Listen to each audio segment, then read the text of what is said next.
Welcome back to the first podcast. I've done it a couple years. Had to step away from getting into some of the content. Life gets in the way, but I'm excited to get back. I'm excited to catch up with one of our favorite guests the last time that we did this. I've got Brian Hooper, Bric 75.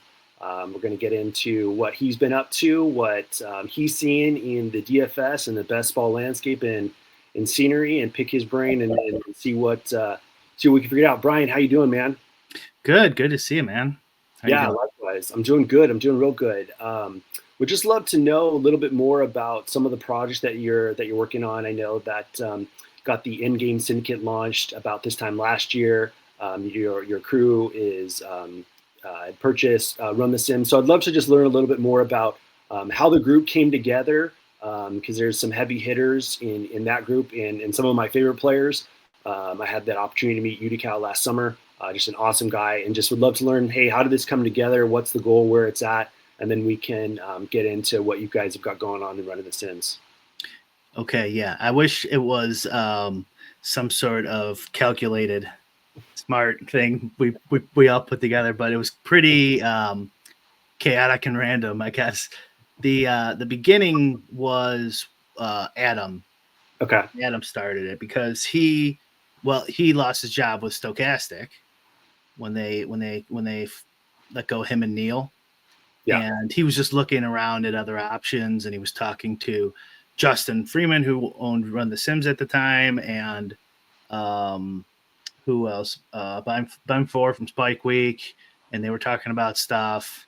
And then they just said, hey, let's talk to Brian about this idea too. And then I talked to him. They actually had some other ideas that they were DFS adjacent and stuff like that, and which were good ideas. I don't think they've ever gone through with them, but anyways. And then randomly after that, Adam says, would you have any interest in starting a DFS site? Like, just because we've been talking since that meeting. And I'm like, maybe. I mean, like, maybe. Like, of course, maybe, if everything was perfect.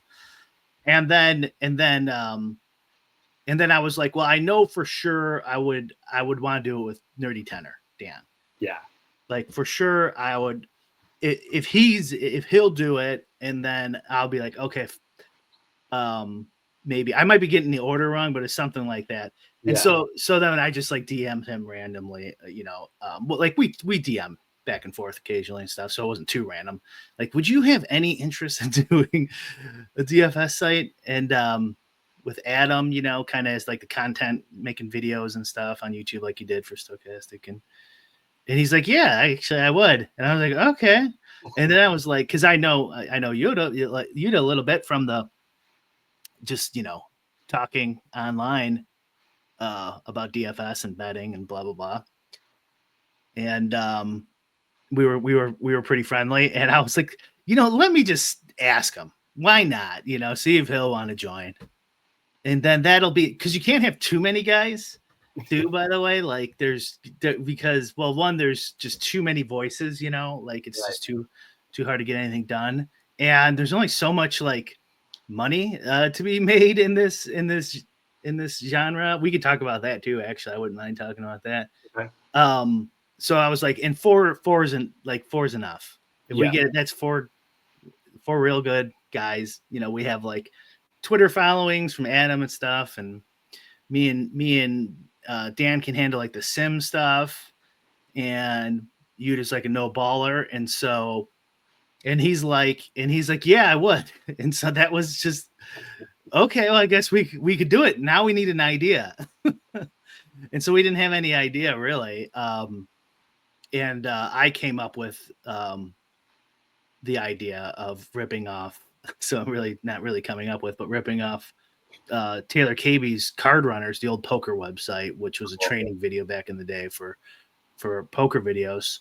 And this is how you found me, I think, where I did videos on my YouTube channel and like little DFS, I don't know, tutorials or whatever, and ideas, instructional videos, theory, stuff like that.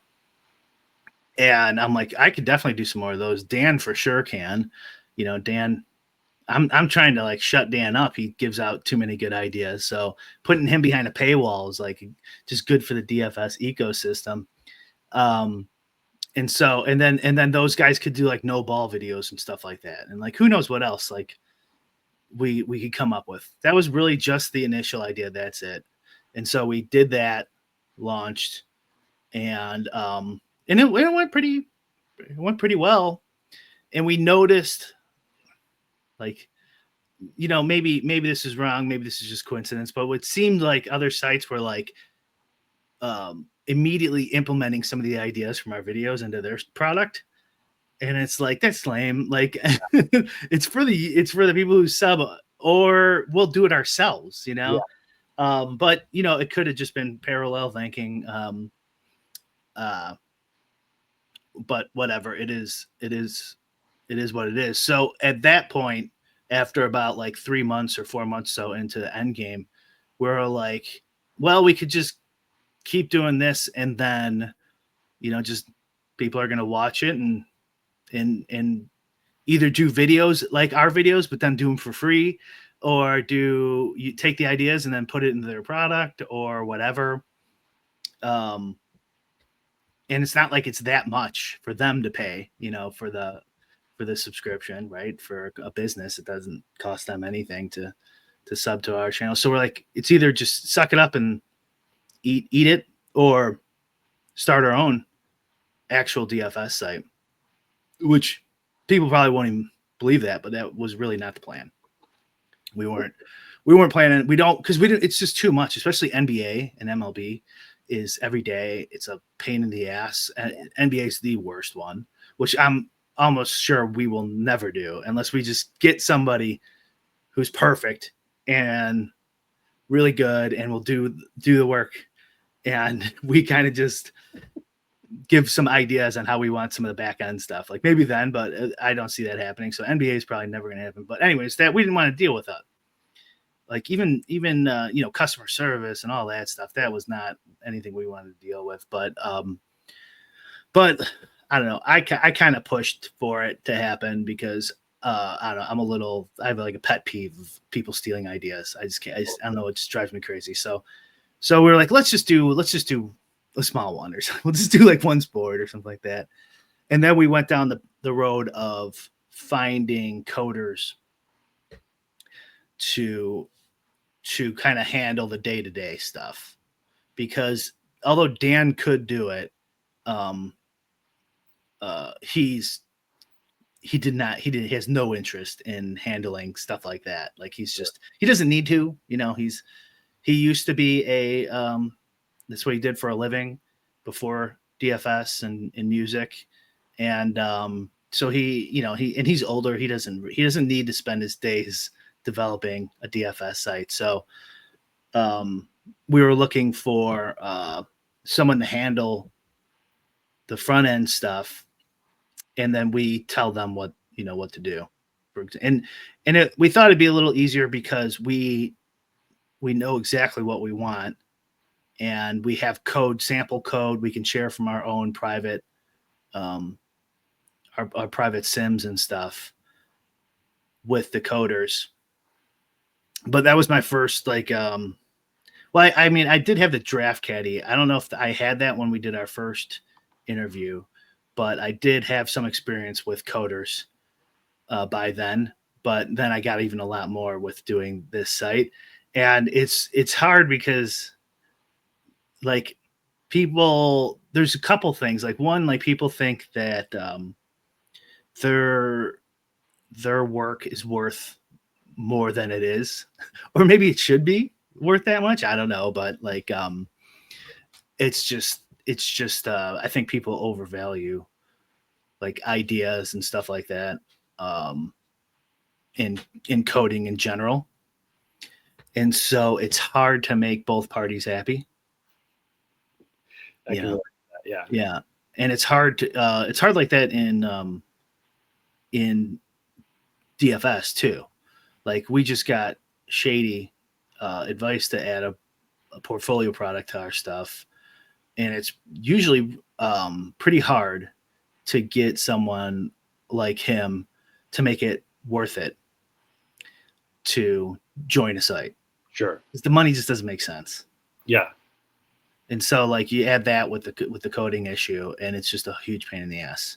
And so we went through at least 2 coding groups, like Wow. sign deal, a signed contract, and it still falls apart. Wow.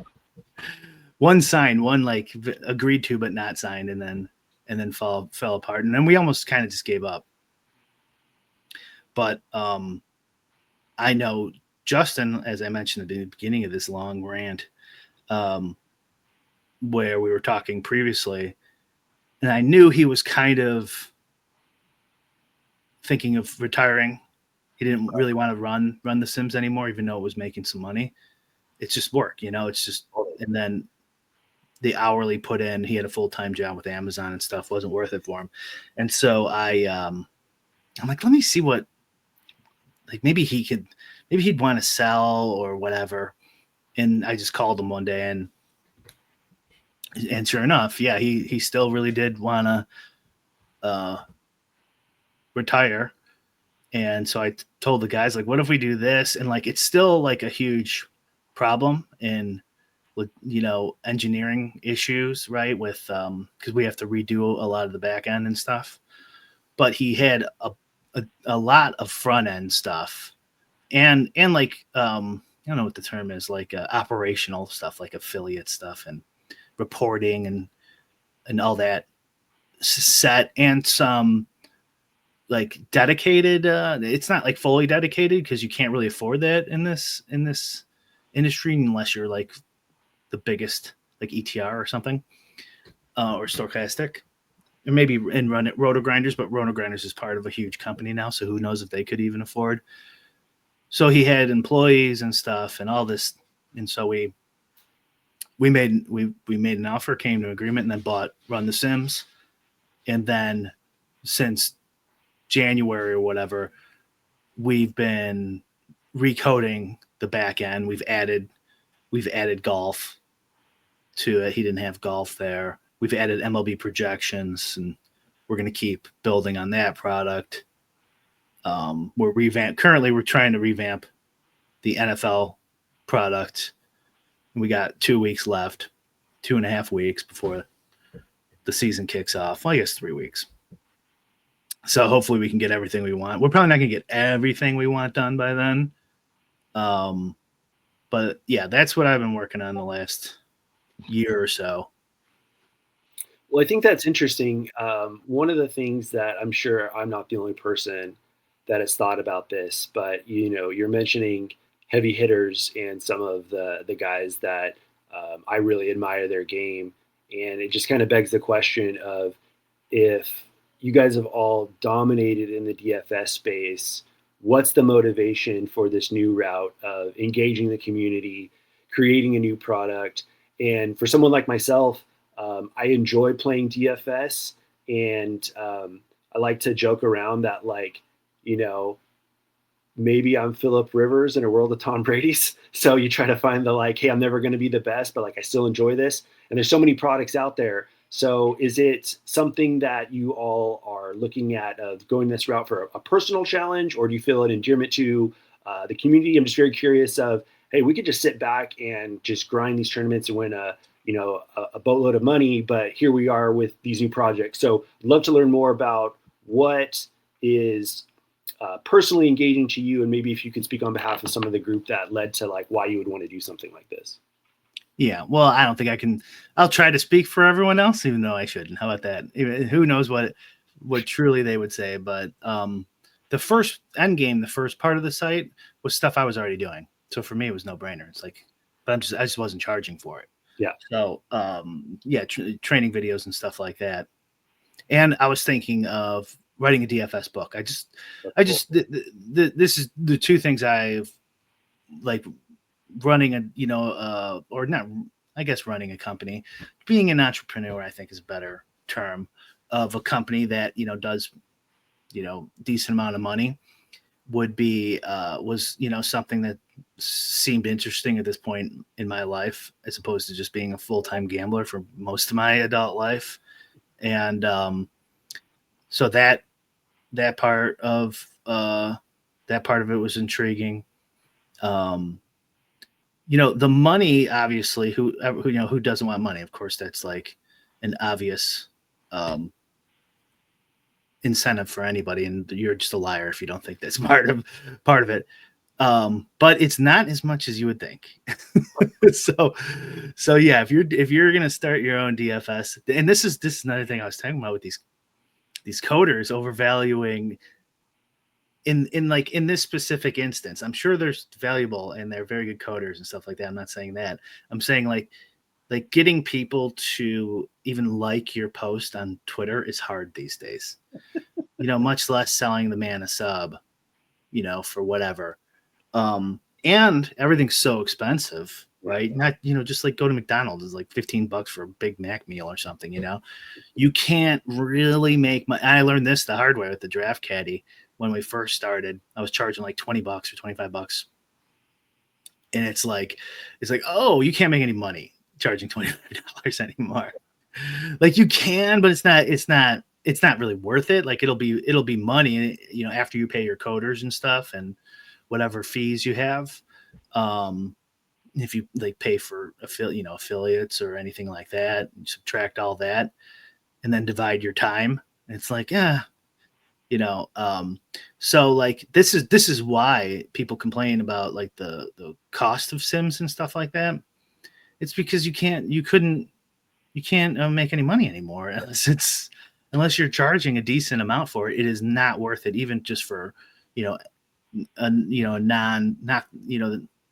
just like a non DFS person. It's like, oh, this is not going to do it, especially when you're splitting it so many different ways.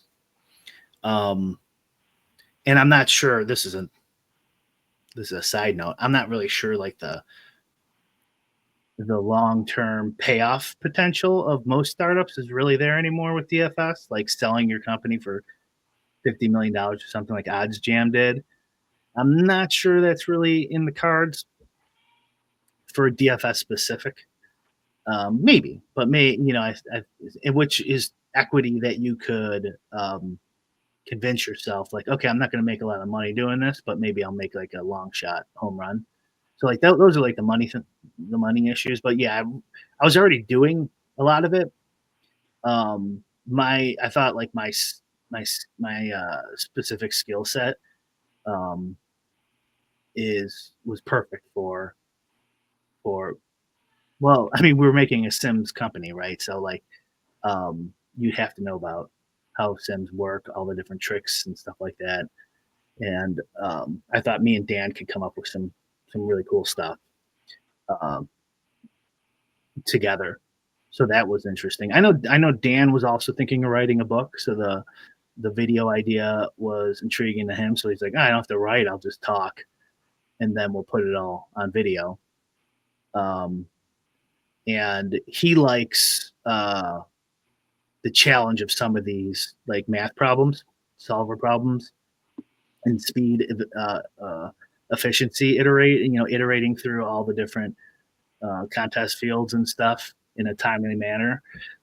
So like that's the portion he works on in the background. He does a lot. Like he's done like the vast like 90% of the golf product, but NFL is a big team effort.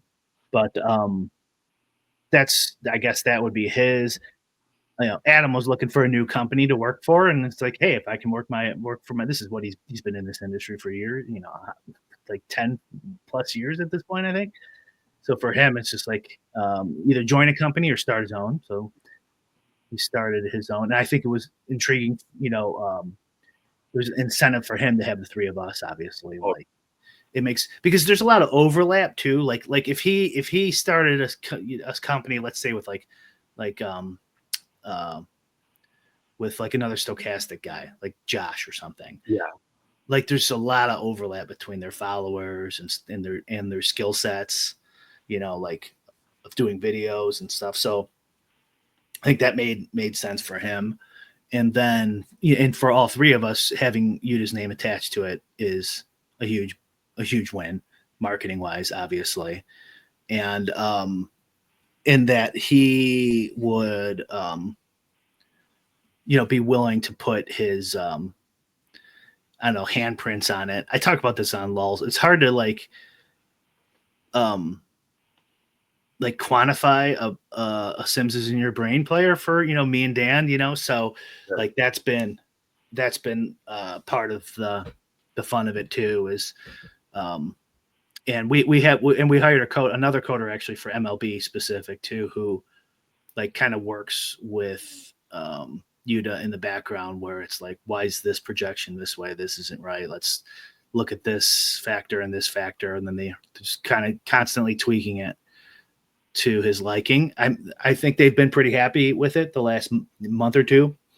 I don't see as many complaints, so that's good. But and we're doing that with football now too.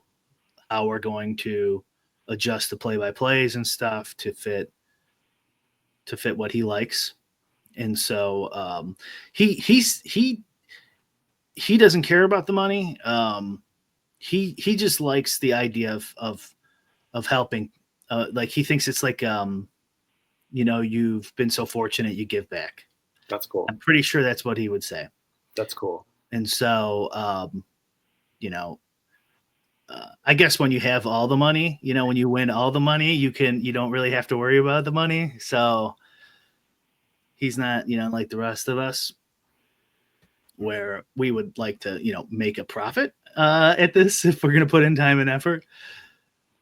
But that's what I guess the motivations for those guys are. But I mean, I think one, like you're kind of getting at like a general criticism of like, hey, bro, if you're so smart, why don't you just do it yourself? And why would you give away your edge? That's like the main, right? Like that's like the main criticism. I wouldn't say it's a criticism as much as the like, because I can relate to that. When I kind of got into content with like, hey, things are going really well for me, and someone had helped me out with some free content, so I felt like it was a way to like pay it back forward. I think when you enjoy something or you look at it as a craft and not just like a money grab, I think that there's a certain endearment that goes into it. It's just cool to see that reflected in something of like the four of you have been players that I've been chasing in contests for over a decade now. I think that I got started in 2015 playing DFS. So it's really cool to be like getting a peek behind the curtain of the money part is fun, but like that's not really what draws me to DFS as much as like I enjoy the challenge, I enjoy sports, I enjoy solving the puzzle. So to get to learn more about what goes into it, I mean, it's cool it just makes it additionally relatable and not necessarily a critique as much of the like, it's very cool that you guys feel that way. And I don't know what I don't know. And the further I get into this game, the more I need to evolve. And there's times where I'm just like utterly clueless or rudderless and have a set of guides like the four of you that have taken on this new venture. It's pretty fucking cool, man. I think that's really generous, and also like a peek behind the curtain of the like, what is it when you could take an easier path of just like, I'm just going to grind spreadsheets and Sims and make money and keep to myself. So that part I've always had a ton of curiosity about. Yeah. That's definitely another reason why I kind of started doing Twitter and YouTube with my videos, and then eventually with LOLs with Pete, was because that's what I did when I was poker player. It was what you described, where you're in the spreadsheets. But the poker version of that, I would, print out hands. I would all like a binders full of losing big pots and stuff, and then study those and stuff. But I would never like put myself out there or try to get a peer group or anything like that. And I ended up always regretting it, because I think it helps you. You get better. You make you get a lot of credibility, which is really big in gambling, right? And people can vouch for you. You could get into other ventures, like this or otherwise. There's just so many benefits. And yeah, it will cost you because people need value, or otherwise they're not going to give you a like. They're not going to retweet you. They're not going to invite you on their podcast. They're not going to care about you, and rightfully so. Why you can't, like I always kind of thought this as a kid, versus like you'd, with like girls, like you'd see a girl and you're like, oh, she should like me. Right. When you're younger, you think like we're about the same looks wise or something, whatever. And it's like, oh wait, why doesn't she like? I don't get it. I don't get it. You don't realize until you're older. It's like, oh yeah, like you don't provide any value to her. Like you're not somebody. You have no status. You have no job or whatever. You don't make any money. You don't have a car. Whatever. Like what is the reasons why she would like you? And, maybe that's not how the world should work, but that is how it works. Like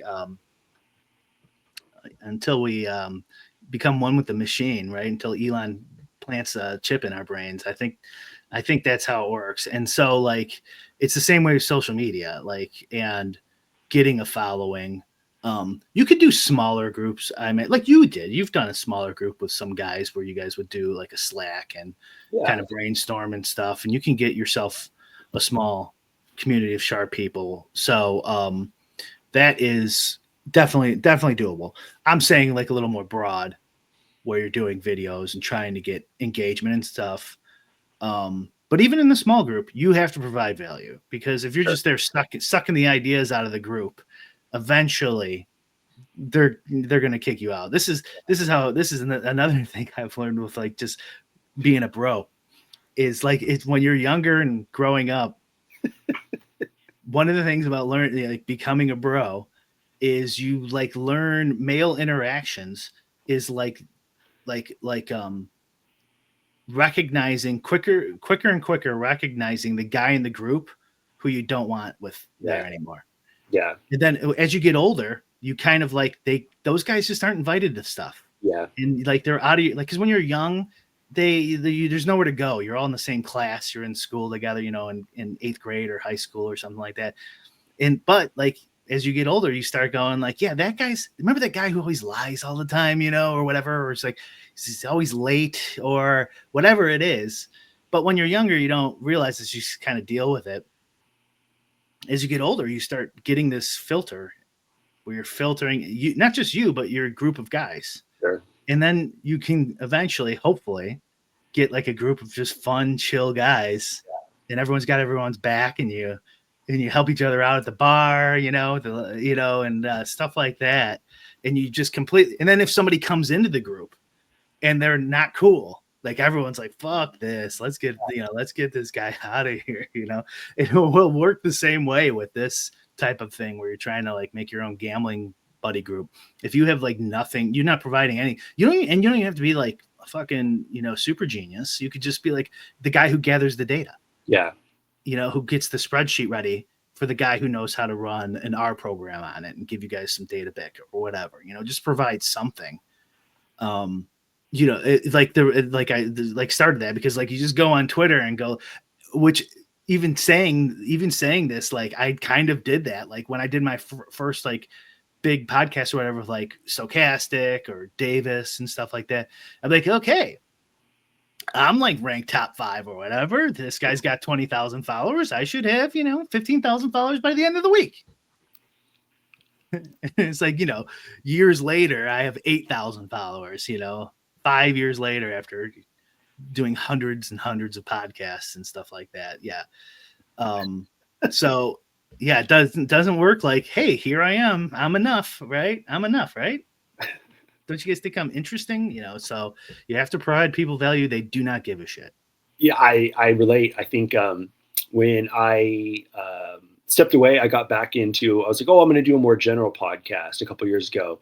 And, I'm just like, he's pretty strategic guy. And the one of the things I looked at was like, what's this person's like social media type of engagement? And I'm like, I had a similar, like, oh, this is great. Like, I'm just going to keep connecting dots, and by proxy, I'll have a shit ton of followers. And it didn't go that way. And you learn along the way, but I totally relate to that of even in some of the communities that I've started, it's like, you got people that are fired up and this guy's good at this and this guy's good at that. And then there's like, oh, these two dudes suck. Like, this is just draining the group. And I'm kind of like, I promise they're a good guy. And it gets to a point where I'm like the gatekeeper of sorts. And I'm just like, dude, like, you got to either like leave or like shut the fuck up. Cause like, it's bringing us all down. And I've got a buddy that like, I see him once a year, and it's like 90% of the time I'm like, dude, I wish I saw this guy more. And then that other 10%, I'm like, this is why I only see this guy once a year. So, I absolutely relate to that. And I think getting the reps, the other thing too, that I really like about the group that you guys have put together is I've had the opportunity. I've met Dan in person. I met Yuta. I'm friendly with you. Someone was like, "Hey, like that's cool that you're doing a podcast with Brian again." I'm like, "Yeah, he's always been good to me. Like everybody in your group has been very good to me personally, and I wouldn't guess that that is an anomaly. I would venture to guess that how I've been treated is how you guys treat everybody, and I find that." Um, as probably the number one reason that I continue to root and support you guys, and whatever it is about that. So I would venture to guess that in your own internal inner working, the cohesiveness, that is what is reflected externally in what my personal experience is. And I venture to guess that others, if I asked them like, "Hey, what do you like about these guys?" They'd probably say something similarly. Yeah, these guys, they're almost too nice for my blood. Like, it's like, guys, shouldn't we like negotiate harder here? All right, fine, I guess. Yeah, like Dan. Obviously, if you've listened to any of his podcasts, you can tell he's a super nice guy. You just really nice. Adam, despite his Twitter personality, is actually very, very nice. And so we've had zero problems. Like, so knock on wood, zero personality issues, and I don't really see any going forward. It would probably be me, honestly, would probably be the one where they would be like, "Oh my god." Um, so so we're fine. And I've set the company up where they would be really hard to get rid of me, so they're screwed. They're stuck with me, So So you actually hold the kill switch to the end game. Yeah, exactly. Yeah.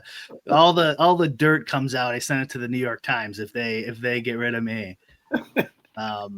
But yeah, that is very nice because it's very relaxing to not have. But it's also too like it doesn't hurt to have a killer in your group, I suppose, in the business world. But like I don't know, we're not like that too. So we're gonna miss out on some revenue. We're definitely gonna miss out on a lot of revenue because I don't think we're really like that, where you might need someone like that in the business world. And the second thing is like, the things we want to do are gonna get like guys like you. You know what I mean? Like we're gonna get a small percentage of like guys who are thinking, and like sharper, because that's all we're really doing is improving the back end stuff so that like it's actually much more valuable for you, the user. And that doesn't it sells some people. I mean, you would think it would sell everybody, but it really doesn't. What sells everyone is like just the fire hose of content and like sports betting picks and like whatever, blah blah blah, not like the intricate details of portfolio theory and like how you should actually do your sims and like the reasons why they're coming out so fast and how many lineups you need and how many iterations you need and those things, and all these type of details um, that are interesting to some, but not really going to get you. Like if we spent all of our time, we just kept the product exactly the same, but spent all of our time like marketing, and just researching marketing, we'd probably make triple. Sure. But it wouldn't be as good. So, and that is also like the one big part of it too is not just the back end stuff, is the projections we're going to run now with our group of people. So that will be a pretty major change to run the Sims too. Well, I think that's relatable. I think one of the big issues that I face is, you're working with a product and you're told the product's good, and it's just like, I don't disagree, but I don't really understand how it works, and I'd like to get help, but that's not available. And I find that incredibly off-putting, especially if a site's asking you to spend 300, 500 bucks a month. It's like, well, you talked about this is how I've got to make money. Well, like I'm over here, like, and I'm not playing nosebleed stakes, so 500 bucks a month, like there's quite a bit that has to go my way to even break even at that point. So if I'm treated in a way where, hey, I don't understand how this works, that's not something that I'm going to feel pretty fired up about investing that kind of capital in again. So I really like that anytime I've had any questions with any of your guys, it's, hey, help me to understand this, or can you point me in the right direction on that? And it's always been received. And I think that, yeah, the niche of the person that you're looking for, I would pay more to have the more convenience of being in something that I support versus a mass marketing per se. Right, which is good, and I agree with you. I just think the bottom line for us is that's bad because we won't get as many people, but I agree with you. That's the way it should, that's the way someone should think about this. If they're not going to build their own stuff, bottom up, their own projections, their own sim, everything, and do it all themselves, then they should think like that. And that was a little bit of a debate, honestly, about how open to be. And I was kind of in between, and I was like, well, the thing about being open and answering everyone's questions is then other sites can rip it off. Yeah. And Dan goes, just let him try. Let him try to code it. Ooh, that's good. And so I was like, all right, if you're that confident, fine, then we'll just answer every question. There is one caveat there, though, because Shady's got that new tool on our site. That is his proprietary code. Okay. And so if you got answers, you got to ask him, because it literally goes from our front end to our code, or Dan's code, to Shady's code, back to ours. So like it goes off site, and he does his magic and it sends it back. So those specific questions on how that works, you have to ask him directly, and I think he's gonna be a little more tight-lipped. He likes that's his style, which is fine. Yeah.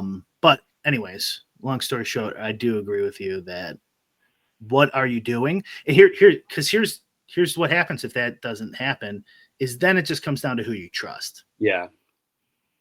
And so, which might be the way it works anyways, because even if I explain it to you, you still have to trust that I'm going to do that. That's what we're actually doing.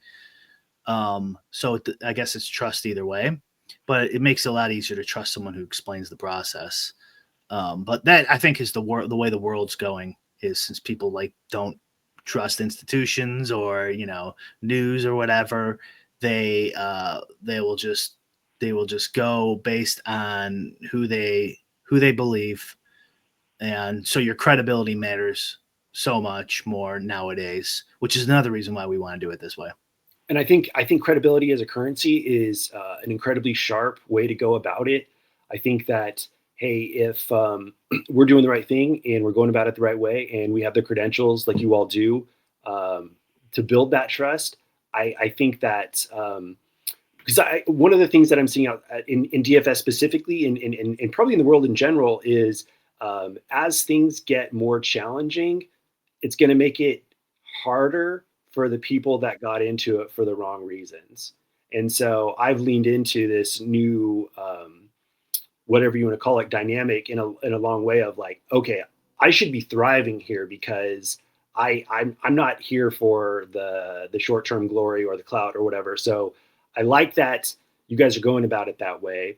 And I think that it's gonna, because one of the issues that I have is like, if I'm drawn to your product, like I don't want to get coaching from somebody I never see win a contest, or somebody that I'm crushing in a contest. It's like, I want to support you, but like, don't treat me like an asshole, kind of a thing. And so I think we have a more sophisticated market. And so the fact that you guys are attacking it this way, I think, is incredibly invaluable. And the other thing too, it's like, you guys are winning players, and it's like, now we have this product that, and this is what I'd love to pivot, because I'm very curious about this, is what are you seeing and doing from where you got the Run the Sims product to where you're at right now, and some of, as much as you can share, competitive advantages for a more sophisticated player that's in the DFS world of like, you know what, I am looking for a new NFL partner this year.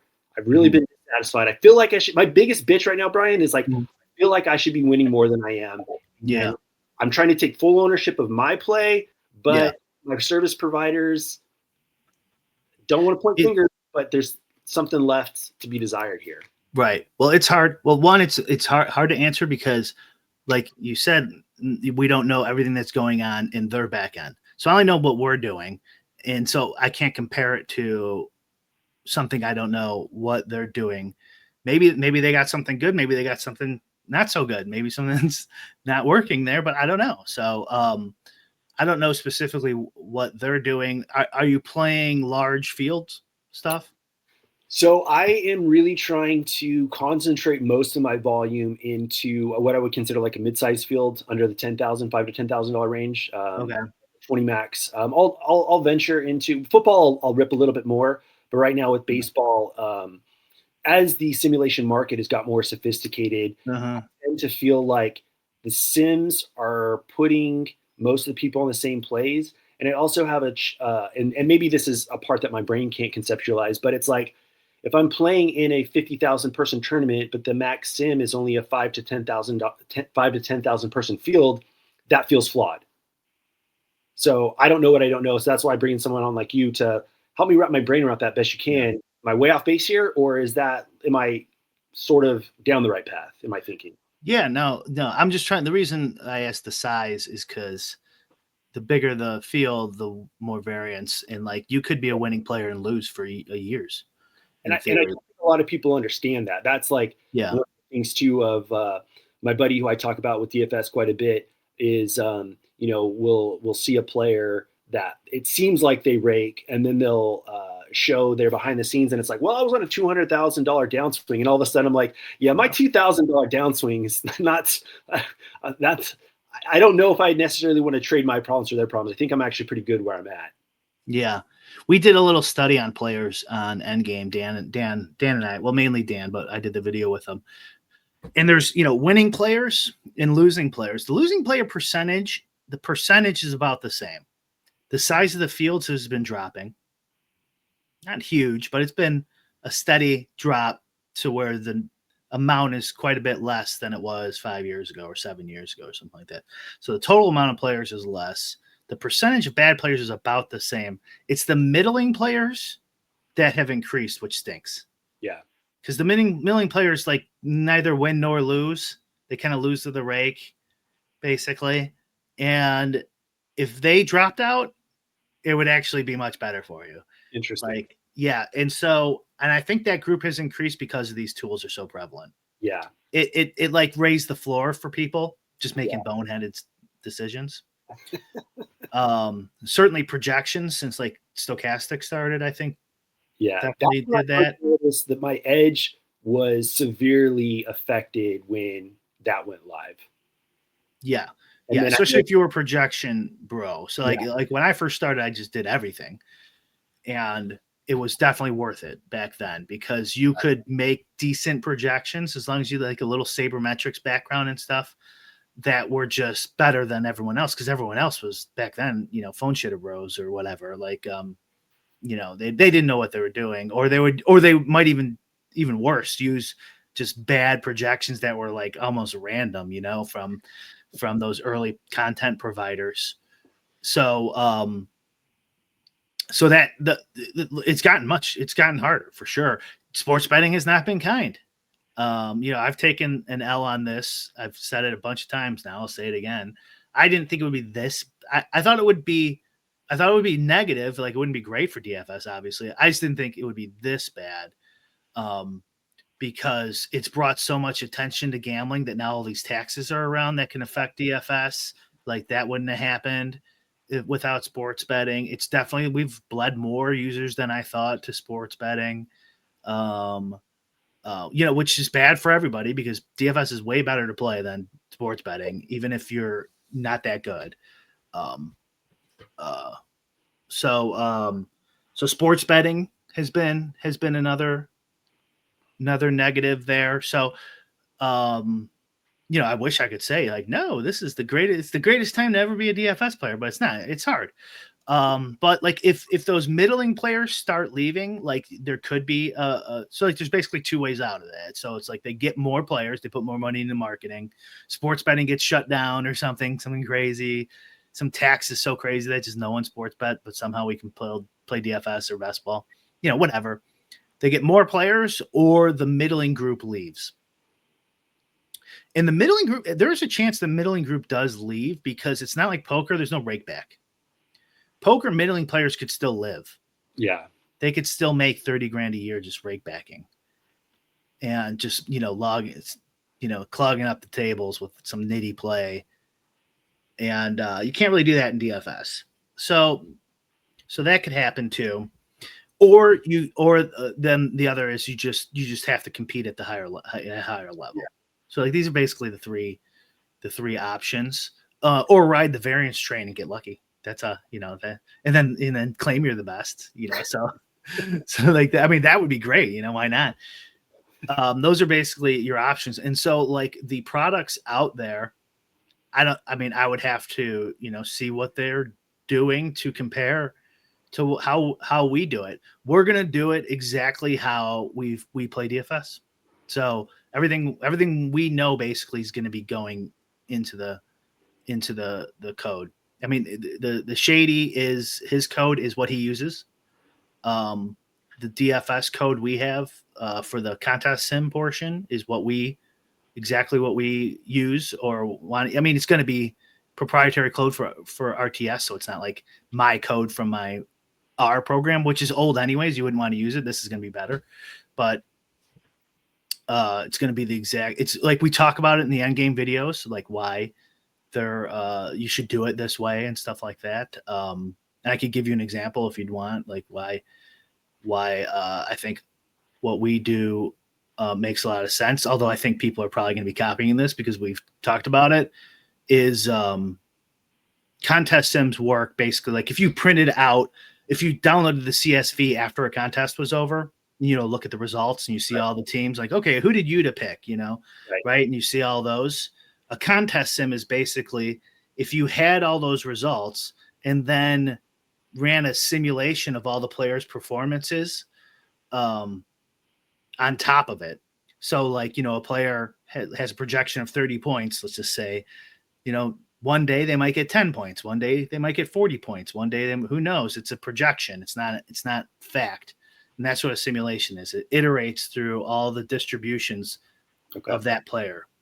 And, these are like the main four parts of DFS: projections, the play-by-play, the portfolio, in the contest sim, the evaluating portion, and then the portfolio part of it. And part of that projections and play-by-play is the distribution of the players and the correlations amongst those players, if any. And so if you put that over this downloaded CSV, and then you could rate like, oh, whose lineups were best here based on what we knew at the time. And that's what a contest sim is, except there's one more additional pieces. You don't know what your opponents are playing. That's where ownership comes in. And so you are guessing what the field will look like. And so the early iterations of sims would just be one guess, right? There would be like, here's a field of 10,000. And I think actually a lot of the earlier sims couldn't even do 10,000 laps. They were too slow in the contest. And the problem with doing one field is it's too static. It's not, the field is fragile. So like, we don't really know how many LeBron James or whatever are going to be in that specific field. We think it's like 9%, but maybe it's 3, maybe it's 15. And so you have to iterate through various shapes of that distribution as well. So that's what we do is we iterate through thousands and thousands of different contest fields with all these. So like LeBron and name another player, Lonzo Ball, whatever. So Lonzo Ball and LeBron, in this, they're like 12 and 15 in this one. In the next one, it's 25 and 10. And the next one, it's 21 and 8. And then it's just iterating through, and it's with all these players. And so you're getting all these different combinations that are more realistic. And this really matters at the smaller the field is, but it matters. It's more like adding up additional gains in the larger fields than it is such a dramatic. It's a dramatic error to do one field when you're talking small 50, 100-man field, stuff like that. Gotcha. That's a dramatic error. You really need to iterate through variations in small. It's less of an error in the bigger fields, but still an error that you could accumulate a little bit of EV by iterating through all these different various contests. How challenging have you guys found from taking where the sim started in the process to the evolution to where they're at now, and being able to create a unique identity for what you're doing simulation wise now? How what did you say? That was the first word. Like, how challenging has it been to like create something that's you're building real time but evolving at the same time? Well, for me, it's incredibly easy because Dan does it. Yeah, so it's a piece of cake. He's complaining all the time, but for me, it's like, what's the problem here? Let's get this done. Come on, buddy.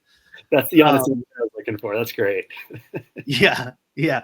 So, I mean, I wish I could make my own. It just wouldn't be nearly as fast. It wouldn't be as good, and it wouldn't be production ready. So like for meaning, users could use it and it wouldn't blow up. So it's much better to have him do it, and Well, it would take me longer. with that in mind, what would you say success looks like for you all because this is essentially going to be the first NFL season? Would you say this is the first, like, hey, this is our first like full snapshot of what this product that we built looks like? Is that an accurate statement? I'm sorry, I didn't fully. Yeah. So this upcoming NFL season, I would guess that this is the first route of what Run the Sims under the current ownership. This is our first like full season.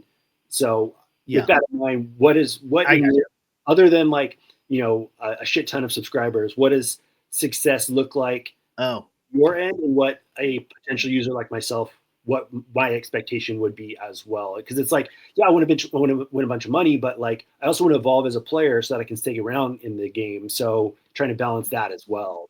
So I'd like your side to like convert that to my side of it with everybody that is looking at something like this.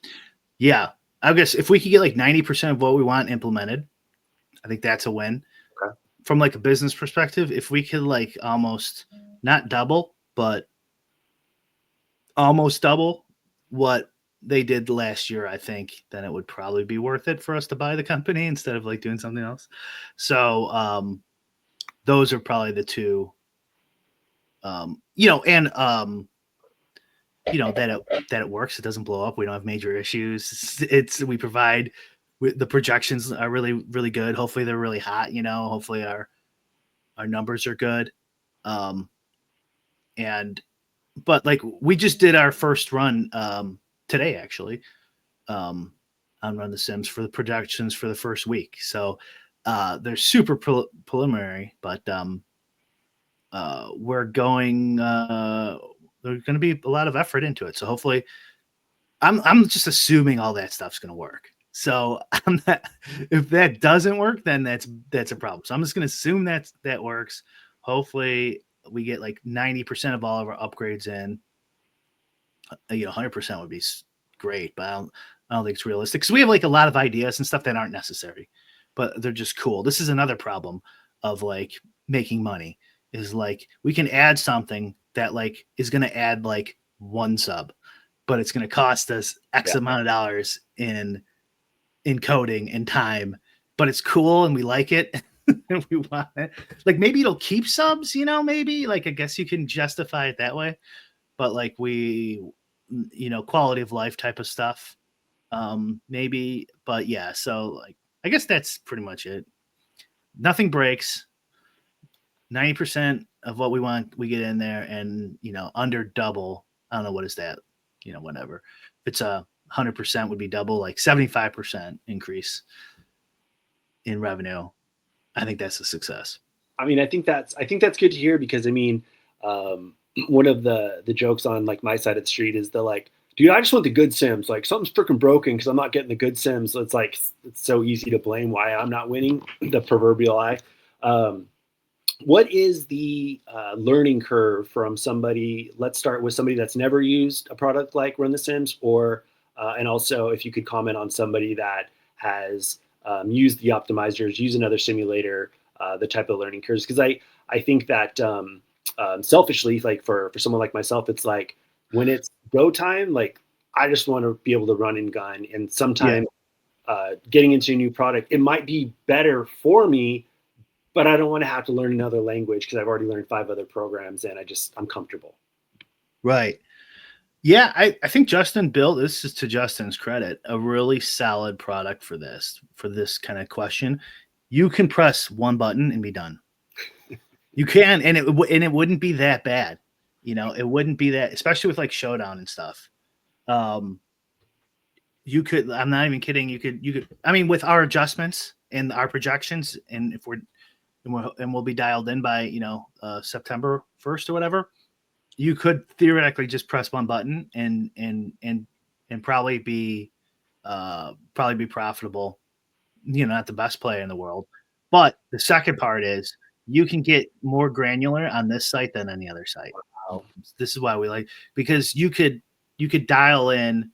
I mean, do you want me to show you?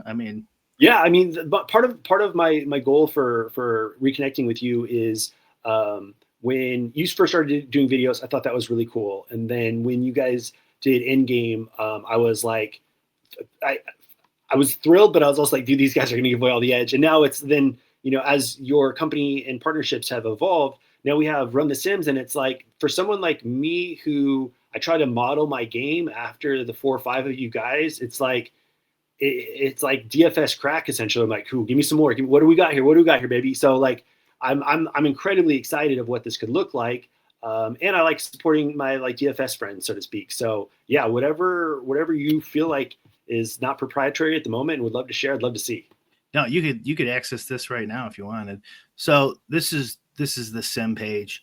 So each team has their own market shares for receiving, rushing, passing, interceptions, touchdowns, and you could adjust this, micro adjust this however you want, and also team adjustments. So you could adjust the pace, the rush rate, the sack rate, rush TV ratio. If you think the score is off, or if you have a book that you think is a point different than the others and you think it's 23 and not 22, you could put that in there.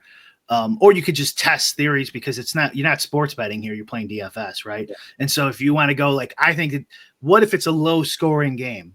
You could just go in here and go 10 points for the Panthers, 14 points for the Jacksonville, run it. What happens when that's the game? And it'll adjust in the background the play-by-play sims to give you what you want. Damn, that's really cool. So like I was saying, you can, and then you also have the stack stuff, right? Where you can do teams and game stacks, this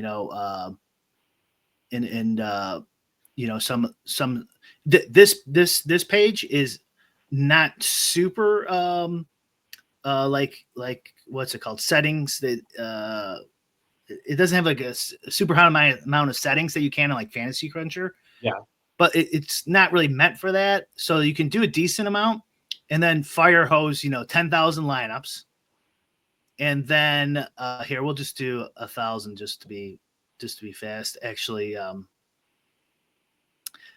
have to adjust something before it'll work. But anyways, it would make 10, like let's say it makes 10,000 lineups.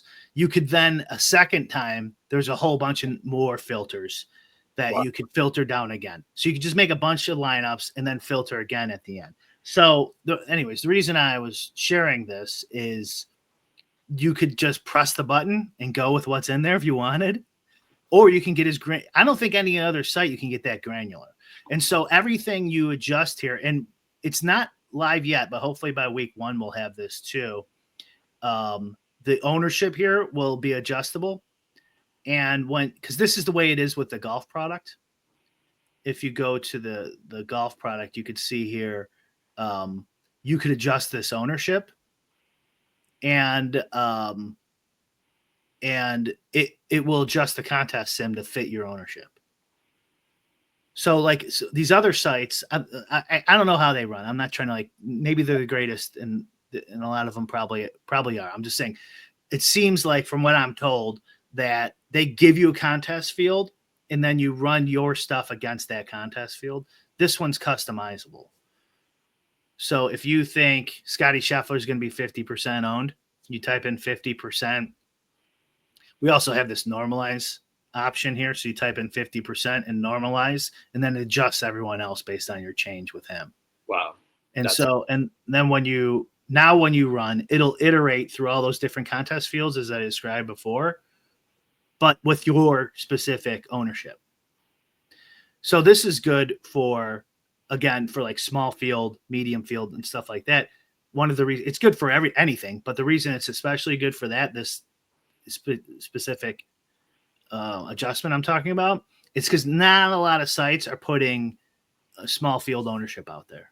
Gotcha. So if you can guess the ownership better, all you have to do is guess that ownership better and press the button.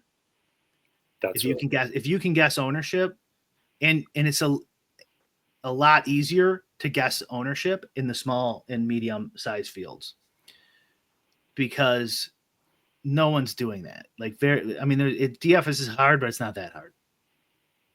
So, and maybe in the long run, we'll add something here where you could put your milli maker ownership in, and then have like a little adjustment button to make it more, adjust that ownership to be closer to what small and medium would be. But anyways, we're not there yet. Which is good if you want to put in the work. Well, I think that's the balance of, or a temptation rather, in the sense that when you're working with something, if you trust the data, I would advise don't mess with as much stuff other than what you think is going to help you gain the edge that you're looking for. I think that the times where I've been tempted to mess with something is I don't trust where this is getting pulled from, whether that's an ownership projection or an actual projection. And I think that's one of the things that I find incredibly appealing about what you all are building is the numbers that I'm looking at. I feel like I can trust them.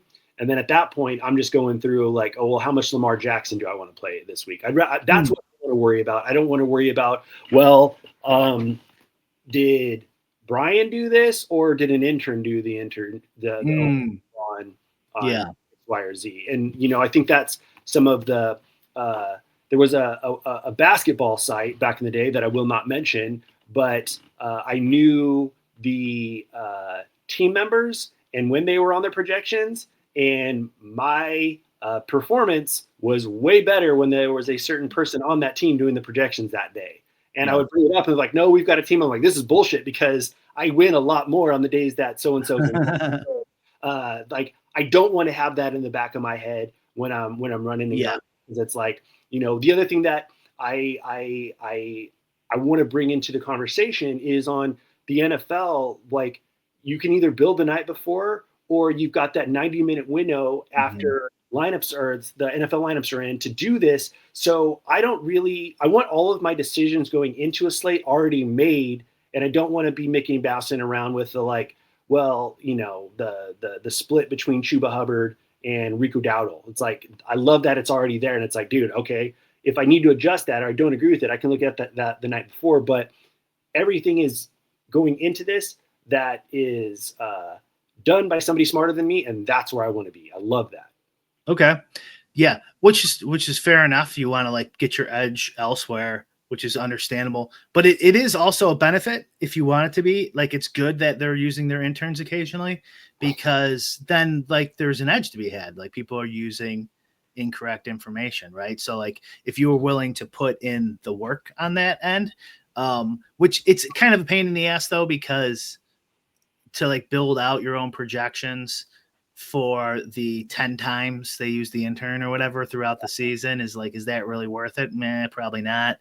But for those who are doing their own projections, they want that intern on half the time or 75% of the time. So it's good that those problems exist, frankly, because that's how you win. Well, I don't disagree. And I think that the site that I'm paying for, I would like to know that that's not happening. And the other sites, I hope it's happening a lot. So, right.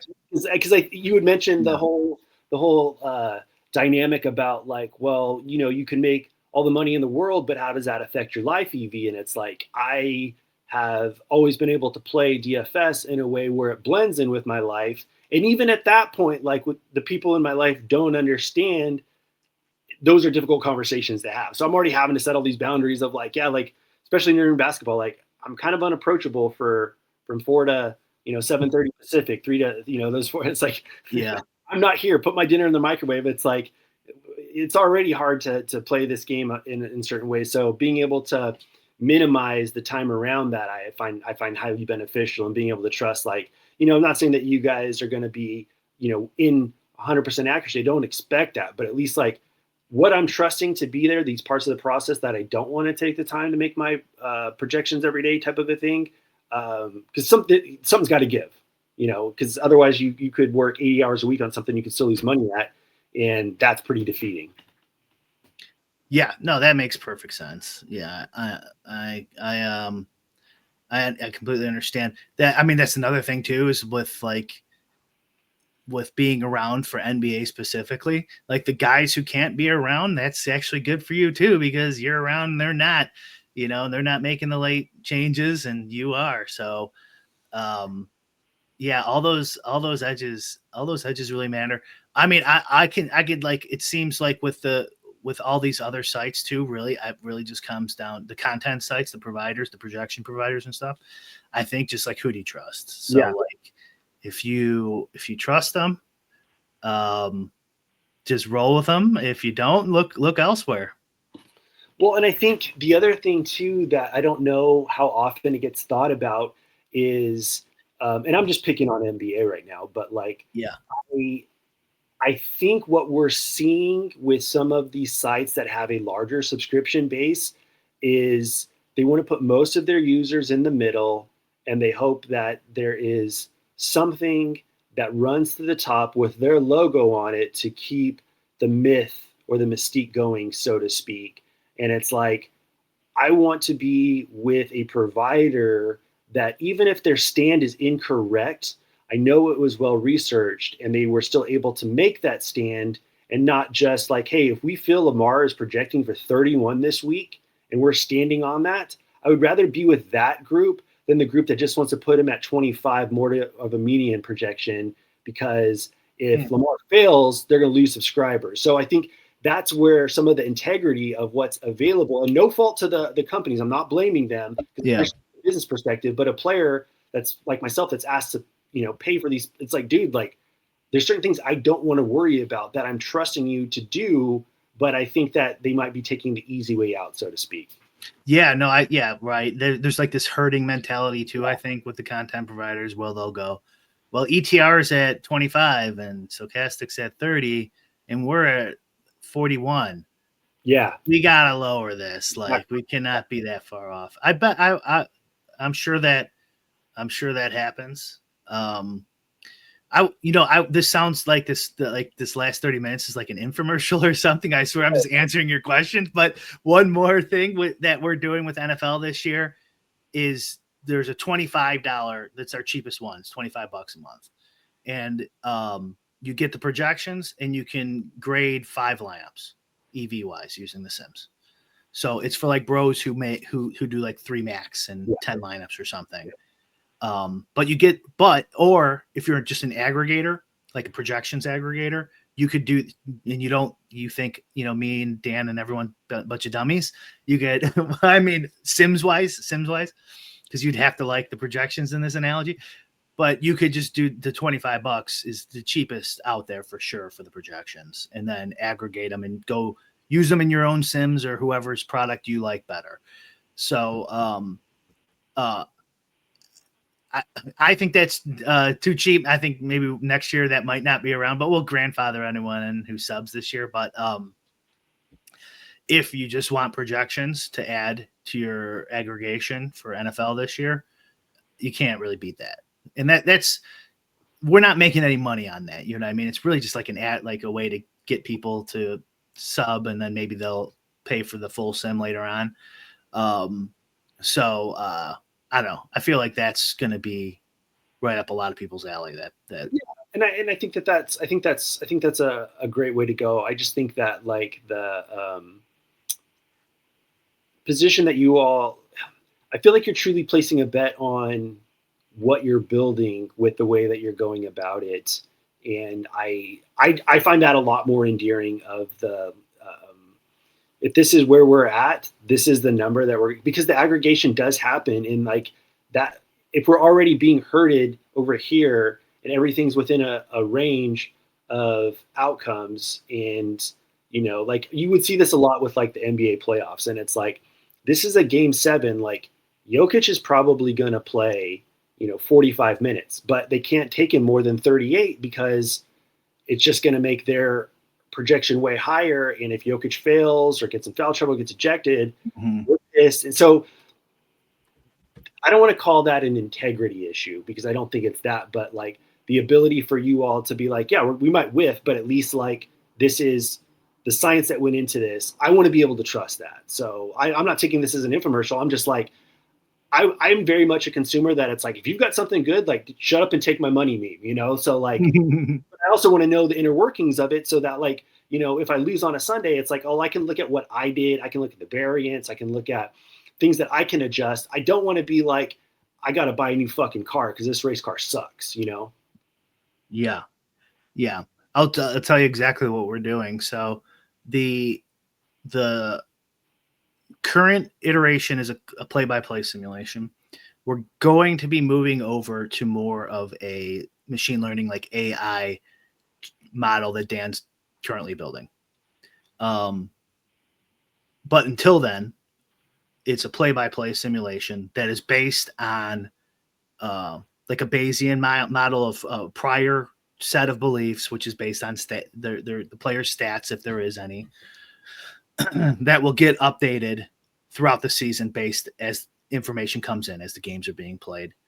The priors we're going to adjust manually to make everyone on the team happy, essentially. I'm not a player take guy, so I won't have any opinions on that, but the other guys will. And then the market share data, the market share, which is like what percentage of catches and stuff like that, and TDs each player will get. We're going to try to update on Tuesdays, every Tuesday. Okay. Like a first run for like early prop work, early prop evaluation. It won't be our best take, but by the end of the week, we're going to keep updating it with new information, and Yuta's going to look over Friday, Saturday, later in the week and give his takes on what he thinks needs to be adjusted. And then update Sunday with that last hour and a half news and active stuff. So that's the game plan for the projections until we can port over to the new machine learning type of model, which is still going to be the other market share stuff and all this stuff. You're not going to see any of it anyways. It's all happening in the background, but that's what we're doing. But I mean, that's important to me because I think that I know some sites are going to stand on what they do, but one of the biggest issues that I have personally is is what I'm getting based off of just what the Vegas betting line is set as, so that's my initial baseline for everything. And it's like, but is that accurate? Is that actually what has gone into the number here, or are we copying that off of something else? And are we also taking out of context or not considering the context that betting market might be more slanted to splitting up the betting market and not an actual projection of what we expect the statistical production to be? So like, I just want to be in a place where what you're building is aligning with, and I can't speak for everybody, but I'm like, yeah, dude, that's what I want. That's what I want. That's what I want. So when I'm ready to rock on Sunday, it's like, this has been vetted. This has got the science behind it. It's been additionally vetted. And everybody in here is a better player than me. And within my own DFS boundaries, that's where I want to be. And I can live with everything else. Okay, then. Well, then, welcome aboard, I guess. Yo, let me get a promo code, you know? Well, yeah. Maybe a few years from now, though, the interns will be doing it. So no, I'll be like, fuck those guys. This site used to be great. Well, Brian, this is awesome, man. This is exactly what I was looking for. I was just very curious about what the journey's been like the last couple of years, where you're at. I'm excited to see what you guys have all got going on. I know everyone's pretty familiar with ways to find you. As we lead up to the season, before we wrap up today, can you just walk us through what the expectation looks like? You had mentioned it, just hey, timeline-wise, hey, I'm interested in signing up. How do I do that? What does it look like? What are the packages? And when week one rolls around, what is my expectation looking like? Sure. Yeah. So if you were an RTS member before, you're grandfathered in and you'll get the same functionality. So no worries there. As long as you keep your sub active, but not if you were once a sub, you don't get that. If you're an active sub, for anyone else signing up, there's 15% off for life right now. Code early bird. Wow. We're going to turn it off like a week before the season, something like that. There's basically 3 packages. The 25 a month I told you, which gives you can evaluate 5 lineups and you get the projections. The 200 a month is everything basically. So you could evaluate as many lineups as you want. You get the props package included, projections. You know, you can get like 50,000 showdown lineups if you want to see them. Download them. And then the 300 one is that plus the Shady portfolio optimizer. And then obviously the Shady portfolio is included in the 200. No, it's 300. That's only in the 300. Yeah. Okay. So 200 is everything without Shady. Okay. And with Shady is. Yeah. So my max investment for everything you all have to offer is 300 a month. Yeah. Minus 15% if you sign up now. Yeah.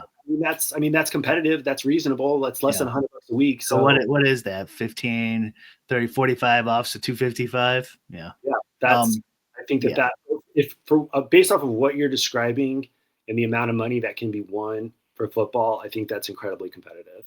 Yeah. That's if you want his Shady's thing. If you don't, then it's what, 170? Okay. Well, so before I let you talk to me about why I would want that for somebody that is not familiar with Shady at all whatsoever. Because I hear that name and I'm like, I don't care what it is. Like if I have to do 10 jump jacks before I hit print, I'm going to do it. So you'd obviously want it, but the problem is it costs money, right? Like, and one of the things with him, like this is where he is it's his proprietary code. He charges what he's going to charge. So like that's really not we're not charging you, essentially like, we're just passing on this product as an additional tool that will work with ours. So there's only so much we could do on the price on that one, but you would want it. Everyone should want it. The problem is, how much do you play? Does it make it worth? Sure.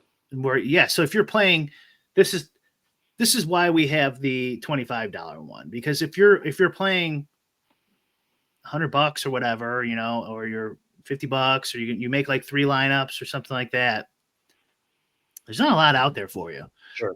To purchase. And so like you don't pay for the $300 with Shady's portfolio to optimize your 3 lineups, dude, for $50. Like that's not, you probably shouldn't do that. I mean, if you're making 3 lineups in the Wildcat, then maybe you should. Yeah. Then each week, you're spending, $2,000 a week in football with 3 Wildcat entries, then maybe you should invest in that one. But yeah, it's for like the pros who follow. It makes sense for our demographic because we have a lot of pros who follow us and a lot of sharp people, and so for them it makes sense. If you're a casual, that's a lot of money, man. And if you're for some reason you just got money burning a hole in your pocket and you just really want to rip, gamble it up in DFS and the money doesn't matter to you, then I still would, then, because you're gonna lose.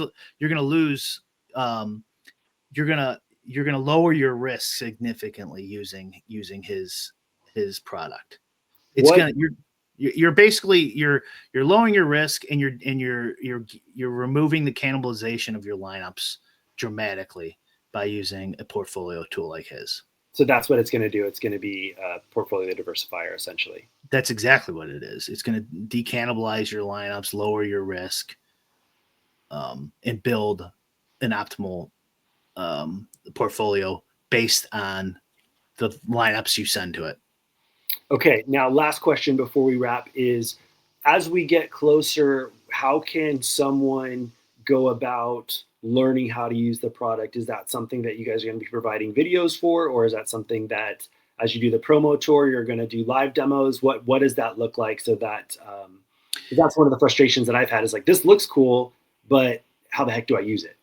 Yeah, well, there's tutorials already on the site, on the Sims, where Justin has made some videos, and most of that stuff is going to be the exact same. We're in the front end, we're not changing a whole ton, but we're going to have a lot more shows for NFL. NFL is the big boy, right? This is like where 90% of the money gets made for all these content sites. So we're going to pump out a lot more shows.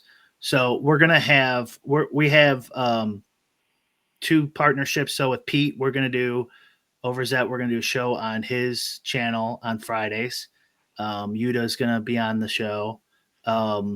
Neil Orfield has like a big showdown following. He's going to be using our product this year, and him and Adam are going to be doing 2 shows a week together, and then he's going to be doing like a live before showdown show where he'll be demonstrating the product. Davis Maddock is going to be using the product exclusively on his channel, and he streams for like 4 hours up until lock on Sundays. Awesome. And then we will be doing some additional Endgame. We have an Endgame channel now, Endgame YouTube shows where we'll be demoing it and stuff like that. We just posted a brief video with Shady on there on our YouTube channel, talking briefly about what he's got planned for the tool. So yeah, there should be a ton of stuff. That's awesome. And it's not that complicated, it's not, for people who've been using optimizers and stuff, you should be able to use it pretty easily. For new people, of course, so there's a little bit of learning curve. But like I said, if you want to adjust things, you can get more granular here than you can with any other product that I've seen. And if you don't, you can just press the button and then filter. That's awesome. Yeah, I think I love the plan. I think that's great. I just want to just commend you all. I think that how you've gone about building this has been very insightful in terms of what it looks like for somebody that's actually using the product. So I'm fired up about it. Every curiosity that I had headed into today has been exercised. So thank you for your time, Brian. This has been awesome. I'd love to have you on again and do some check-ins and whatever we can do. If there's something that you want to talk about, would love to get that out to the audience. But run the Sims for football season. If I could communicate all of my gripes into, and I probably did today, into, hey, this sucks. And you're like, yeah, well, actually we thought about that. I thought, like, this is great, dude. Congratulations. This is awesome. I'm excited to see what it looks like. And you guys make it easy to support. So I just appreciate everything that you guys are doing for the folks like myself. All right. Well, thanks for having me on. Yeah. I'll talk to you soon, buddy.